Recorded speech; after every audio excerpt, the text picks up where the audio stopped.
I'm going to go over each part of the share technique and describe how using it can really help you to develop your assessments and assignments, redesigning old ones and even creating new ones in order to be as effective as possible given the new age of AI. My share technique has been out for about a year now, and I've received lots of positive feedback from people around the world, from universities in England, in Jamaica, in many different parts of Europe, in Australia, Tunisia, lots of different sections, lots of different areas. And they've talked about how this has helped them to redesign old assignments and assessments and also come up with new ones that they hadn't really thought about before. So let's go through each part of the share technique and discuss some specific ways that this can be used. Be sure to stay until the end, because at the very end, I'm going to tell you about how when you put this all together, how to look at it in a different way. All right, the very first section here talks about the letter S in share. The S here stands for strong and more authentic. By this, we mean to add rigor, to make it more real, to add grounding. So what does this mean? This means that we should make the writing more authentic, right? We should make the assignments more authentic, whether it's writing or not. Whatever we do, we should try to think about the realism aspect. Instead of just saying, hey, this is an essay, write an essay for me because I'm evaluating you on this essay. The idea here is that we're making it stronger and more authentic to match what it is that they're going to be doing when they graduate, when they go into their field. So instead of always saying essay, maybe you could frame it a bit differently to make it more realistic. So maybe instead of an essay, it's a business report that they have to write. Maybe it's a blog article. Maybe it's a journal article. Maybe they're making a case study. They have to write it out in that format, in that framework. There's lots of different aspects of what it could be. Again, the big thing here is to be creative and maybe even think about switching it and letting them choose a way to frame it. So again, by making it more strong and more authentic, we can frame it up in different ways. So this is a kind of a different way to think about it. By giving them more choice and making it more realistic, then they're less likely to simply have the AI do everything for them, right? By having this type of authenticity, now students will see more relevance of what the assignment is, what the assessment is for. Now, that's just one aspect of the letter S, of strong and more authentic. Another part of this is this part about grounding. That is a real powerful thing to make that assignment, that assessment stronger. We ground the what it is that we're assessing, the way that we're assessing it. So instead of just saying, oh, I want you to write this business proposal or this article about the content, right, about the subject matter, no, now we ground it directly with the class. So now the assignment is about, let's say, the guest speaker that came. Now the assignment is about the special case study that I presented, that I made for this class. Now I'm presenting it. The idea here is that the AI wouldn't have this information. It wasn't pre-trained on it. So it's much more difficult for an AI to come up with the actual results or the actual solution to whatever assignment you give them, because it wasn't pre-trained on this information. So it's not about just the subject matter. Now it's about the subject matter, but with reference to the thing that occurred within the class, whether that's a guest speaker, whether that's a special event, maybe you did a demonstration in the class. So that's what the assignment is on that demonstration, is on that event, along with the subject matter. So by making it that much more authentic, but that much more grounded within the actual class, it's that much more difficult for a student to just say, AI, answer this for me, right? There has to be some interaction there, some personalization. So that's a real powerful way to ensure that they're doing this. Again, the idea here is that we're making it as authentic, as realistic as possible, and that makes it a stronger type of assignment, especially given now that AI is available as a tool for everyone to use. I wanted to be sure to say one more thing here when we're talking about making our assignments stronger and more authentic. And that's the fact that we need to have this realization that sometimes we do need to use AI. We do need to use AI as part of the assignment, part of the assessment, meaning that we need to start thinking about what should really be that SLO. Does it need to be modified or enhanced? SLOs should always be reviewed, but we really need to be thinking about what does the student need to know in order to be successful when they graduate. If that needs to be some sort of modification to that SLO, then we need to work really hard with our curriculum committees and our leadership to make that happen, because there's going to be an increasing amount of assignments and processes and things that they need to be able to accomplish that should use AI. Again, not everything. I'm very much in favor of ensuring that students have foundational knowledge so that they can know what right looks like. But as instructors, we need to start thinking, yeah, you know what? They do need to be able to have the skills of using an AI to obtain this information, to quickly organize this information. You, as the instructor, need to be thinking about this, and you're the subject matter expert, so you'll know. But this is something that is going to be more and more important as we talk about making assignments more authentic, more realistic. What is it that they do in real life? What is the skill that they need in real life? That's what we need to be ensuring that they develop those capabilities in. And again, this needs to be a balanced approach, foundational knowledge always needed. They need to be able to do things without the AI, as well as be able to do things with the AI. So that's an important part of this aspect of the share technique as well. This next one here, the letter H. So now we're talking about, we're still in share, we're talking about H for a high price for false information. This is actually a very powerful thing that you can do with virtually any assignment that you give. The idea here is that in the past, we might have taken off a point or two if there was a false fact within the write-up, if maybe a reference was incorrect, if there was something wrong with that. But now, in the age of AI, that is a tall tale indicator that an AI was used if there was some sort of hallucinated information that was put in there, if there was a made-up fact that was put in there. Now what we need to do is say, hey, I'm going to be looking for that. And if I see something like that, some hallucinated information, then to me, that's going to be an indicator that you incorrectly used AI. Remember, the idea here isn't to say you can't use AI. That's a decision for you to make for every assignment, for every assessment, is to decide how can the students use the AI? When is it appropriate? So you make that decision and then you express it.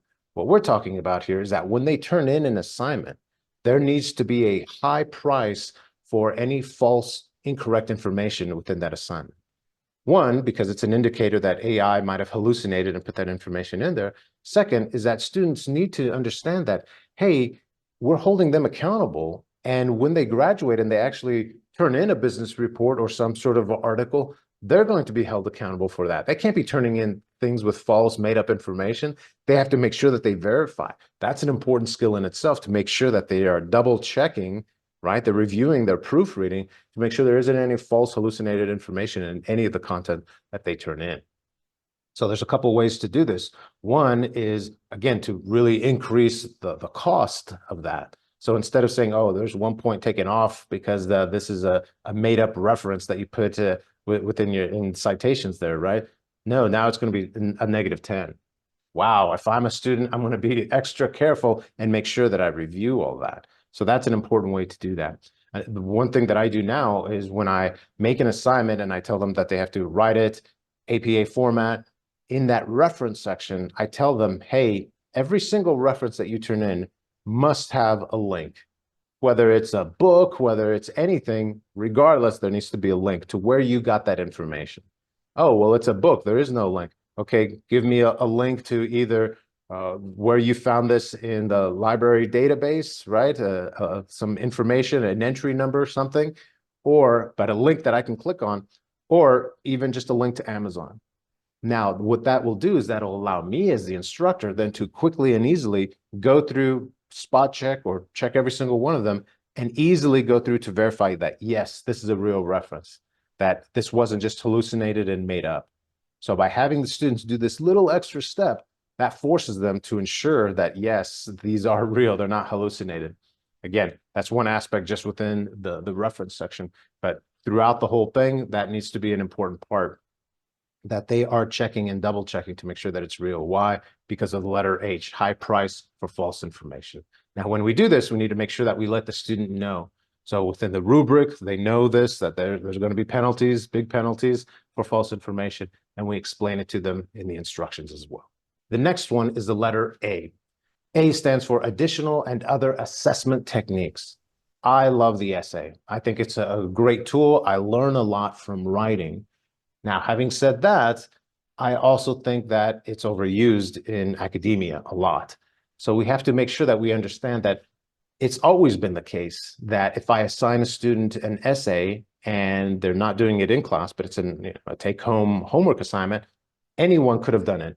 I never really knew that it was that student, right? So I have to have that type of framework at least.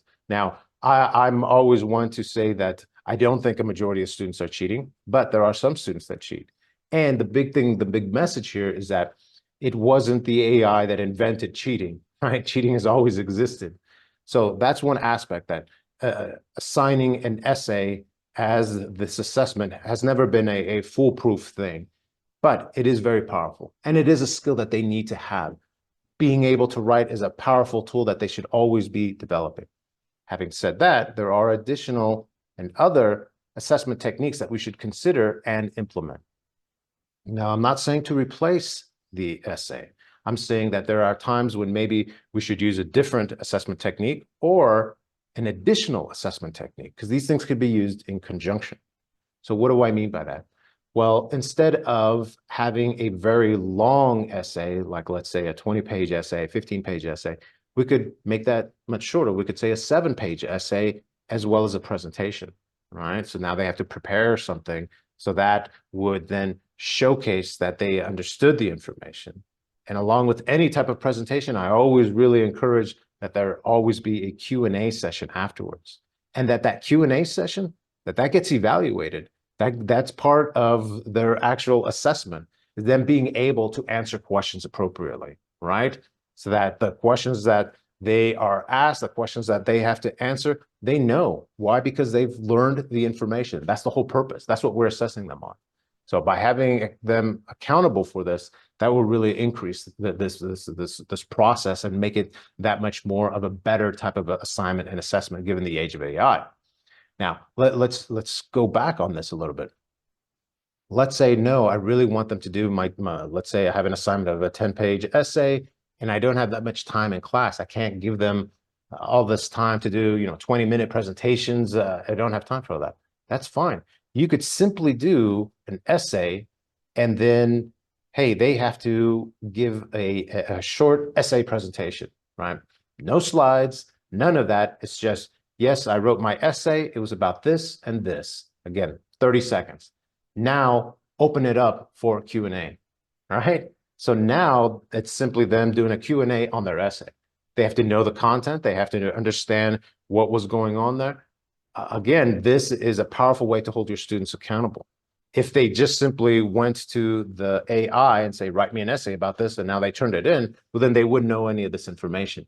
By holding them accountable, by doing a quick little Q&A, that's a very powerful way to increase their accountability and their ability to interact with the information and making it ingrained within them. And that's an easy way to have this additional assessment technique. So that's another way to do that. Other additional assessment techniques could be things like having the students create videos, podcasts, having them do in-class writing. The only caveat that I say with that is in-class writing is great. We should use it, but in a balanced way. All of the class shouldn't be in-class writing. That's not effective, and it doesn't properly prepare them for the real world. In the real world, I never write without my laptop, right? But it is something that will help you to better understand your student, because now you know for sure this is how they write. But again, I'm not an effective writer without my laptop. I like using Word to organize it, to help me along the way. Again, we have to have a balanced approach. In some in-class writing, great. But again, don't abuse it, don't overdo it. It shouldn't be a majority of your class at all. So that's one thing with in-class writing. Quizzes. We need to make sure that this is a great way to properly assess them. By having in-class quizzes, they won't be able to use the AI, right? So now we're holding them accountable for what they've learned.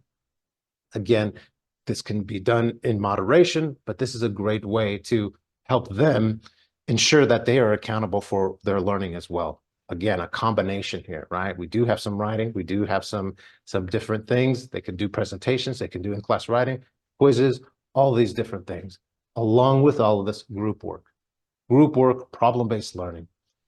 Variety is key here. It helps them to gain an understanding of the information in a different way. The idea here is that we have different assessment techniques. Some of them are much more dynamic than simply doing an essay. Think about it, go through and interact with all of these, have a variety of different ways to use it and implement it. This way, there is much more accountability that's going on as opposed to just doing essay, so that the student has better engagement and better accountability for their learning, especially in the age of AI. The next letter is the letter R within the SHARE technique. This stands for reflection, critical analysis of feedback. Reflection is an extremely important part of the learning process. In fact, it's right in there within the experiential learning cycle, right? The reflection part. So the more that we can give an opportunity for this, the better. One simple way of doing this is having students reflect on the grade that they got, right? So they could have turned in an essay. Now here's their actual grade, and now they have to write something about the actual grade. Did they agree with it? Did they not agree with it? Did they understand what it is that they did wrong? So this is a powerful way for them to think about what they did, and then to understand what the skills that they gained, the knowledge that they've now developed. This can be done in class or out of class. By having them specifically think about this, it forces them to go through the information a bit more, and this helps it to be ingrained within their minds that much more. Doing it in class, of course, would ensure that they can't use the AI, but even out of class, it's difficult to have the AI do this. It can be done, of course, but this is another step that will help them to put everything together. And again, holding them accountable for this. So even this could be done as far as a presentation in class. Again, different ways. In class, out of class, lots of possibilities. The thing is that having some sort of reflection element is a really powerful thing within the overall SHARE technique as well. The final part here is the letter E, of expanding the assignment, putting this into multiple pieces. The idea here is that in order for us to really know what the student has done, we can break an assignment down into different sections, different parts that they turn in. And again, we can decide whether we want or to allow the AI to be used or not used in this whole process. So let's talk about the essay. So within the essay, we could have the essay be conducted by using the 7-step writing process. So here we could have the students do brainstorming, coming up with their idea, doing an outline. All of this could be done separately. So they turn in these parts separately, and now I'm tracking and I'm seeing how the student is developing with their idea. This could be done in class, so now I'm assuring that AI isn't being used, or I'm allowing them to use the AI for these different components, but then they're turning it in, and then I could ask them questions about it, right? So I could say, okay, what I want you to do is out of class as homework, you brainstorm, come up with an idea, and then come up with an outline, right? And be ready to answer why you chose this and why you're organizing this in this way. I just tell them that, right? So now they come in, and the next day or the next class time, they have this content. They have their brainstorming session, they have their outline, and now we could have a discussion of why they came up with this. Or we could have a little quiz. I want you to write out why you did this. So now not only are they doing in-class writing, but it's also a quiz. I'm holding them accountable, and I'm ensuring that they're integrating this information, right? So again, this is a great way to develop this whole process. And you see how in certain ways I'm using the AI and not using the AI. I'm making this decision of what I want to do. But again, that's a conscious decision that the instructor is making. So going along with the 7-step writing process, then I could do additional things by, I could have in class, I could make them write the first part of it, right? I could make them do the introduction maybe right there. I could have them turn in a rough draft. Again, all these different things so I can see, I can monitor their progress. I could tell them when they turn in that rough draft, it has to be done with track changes or a history, depending on what word processor you're using, right? Whether it's a Google or whether it's a Microsoft Word. There's different components there where I can see their development, their track changes, their history of it. So that's another way that I could use this part of expanding the assignment by seeing their progress within that. Again, I can allow them to use AI in different ways, but I'm making that conscious decision. So by putting that all together, now they turn it in. Now, when they turn it in, I can also require certain parts that are different, like in the reference section. Instead of it just being a reference section, I could say, hey, that reference section, I want it to be more of a bibliography. I want you to explain why you chose these different references. I want you to have an explanation as to why this is important, how this was used within this, right? Again, different ways of doing that. And remember, have them put in a link for each one to check for authenticity, right? So again, by having these different components, by breaking it up, I can make it that much better of an assignment as far as me being able to track their progress, having a better understanding of how this information is being integrated into their understanding of the assignment, of the assessment. So here's a bonus for all of this.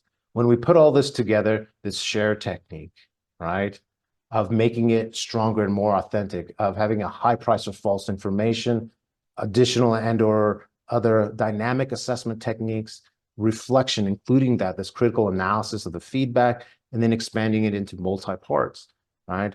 Multiple pieces. The idea here is that if we take a step back and look at the share technique, well, this is just a great way to run your class. This is a great way to do assessments in general, regardless of the fact of AI. This is just a powerful technique that makes things better. Assignments should be like this. Assignments should be stronger, should be more authentic, should be grounded within the class itself, right?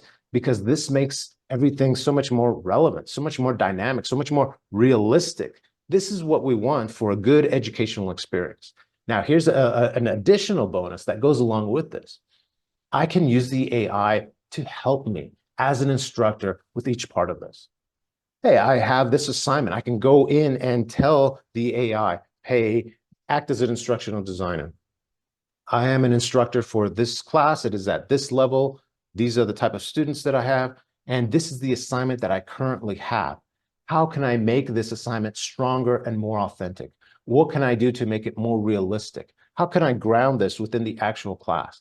Pose these questions to the AI, and it'll give you some great results. Now, some of the results may not be exactly what you want, but it'll give you a 70% solution that will then help you that much more. That will save you so much more time. So again, use the AI to your advantage here. Same thing with additional assessment techniques. Again, pose it to the AI. This is the assessment that I use right now. What could I do differently to make this more dynamic? How could I make this assessment more hands-on? How could I integrate reflection in different ways for this assignment to help my students really think about what they've learned, really have a critical analysis about this whole process? This goes into a really important thing. This share technique will help us because by making these assignments this much more dynamic and strong, it will help with this other aspect of understanding that, hey, learning and education is much more than just using an AI, right? There's much more going on here. By having this type of class that's more dynamic, that makes a greater understanding of the importance of the teacher, because we are important. Yeah, sure, AI tutor, great. That'll help them learn some data, that'll help them integrate some information. But for good deep learning, for good education, that takes more dynamic aspects. That takes the motivational components, the empathy, the social learning, the understanding, the discussion, right? That comes from having a real experience. That comes from going through and having a strong assignment, a strong assessment that the share technique can definitely help you to gain, to put together for all of your assignments. So this can be an aspect of redesigning some of the assignments that you've done in the past, some of the assessments, redesigning them, and then also thinking about new ones. Think and go back to the share technique in order to help you putting this all together. Have an assignment, look at it and go, okay, all of my share technique components, does it match up?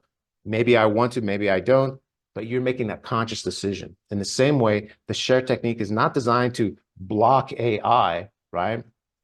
That's not its major goal. Its major goal is to consider the AI.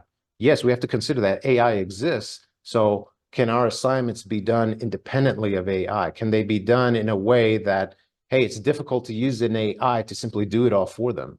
That's what we're trying to avoid. Sure, we might want to incorporate AI, but that's a conscious decision that you're making, right? So that's the idea here with the share technique.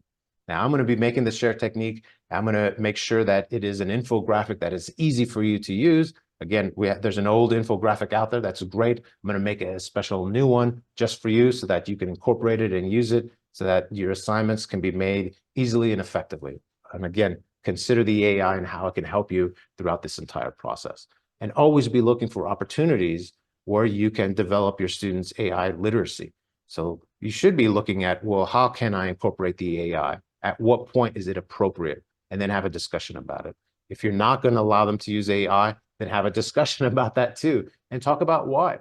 Talk about the key SLO that you're trying to get them to learn and how your assessment is designed specifically to help them with that SLO, that student learning outcome, right? So have a discussion, have an explanation, make sure that everything is relevant and it makes sense, and let them know. That's the key, is to incorporate the student, have them be part of this entire process. The share technique is for everyone to develop a great educational experience. All right, if you got some benefit from this, please share it to other instructors, to other teachers, to other professors, so that we can all develop the best educational experience for everyone involved, and so that we can work with the AI so that it isn't a major problem, but it's a benefit because it is a powerful tool that can help all of us to continually develop. Thank you, everyone. And remember, learning is for life.